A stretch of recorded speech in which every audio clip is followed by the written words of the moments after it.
ദിലീപിൻ്റെ പുതിയ ചിത്രമായ തങ്കമണി എന്ന മൂവിയിലെ ചിത്രത്തിൽ തങ്കമണി എന്ന കഥാപാത്രത്തെ അവതരിപ്പിക്കുന്ന നായികയായ നീത പിള്ളയുടെ കുറച്ച് ഫോട്ടോസാണ് ഇന്നത്തെ വീഡിയോയിൽ. നിങ്ങൾക്ക് ഈ വീഡിയോ ഇഷ്ടപ്പെട്ടാൽ തീർച്ചയായും ലൈക്ക് ചെയ്യുക. ഇതുപോലെയുള്ള കൂടുതൽ സിനിമ സീരിയൽ വിശേഷങ്ങൾ അറിയാൻ നിങ്ങൾ ആദ്യമായാണ് ഈ ചാനൽ കാണുന്നതെങ്കിൽ ചാനലൊന്ന് സബ്സ്ക്രൈബ് ചെയ്യുക.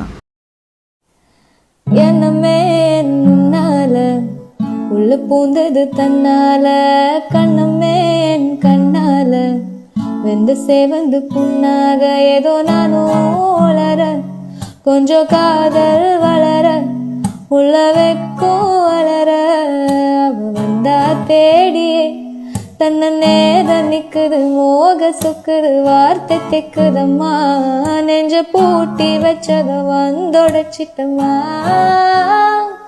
கட்சி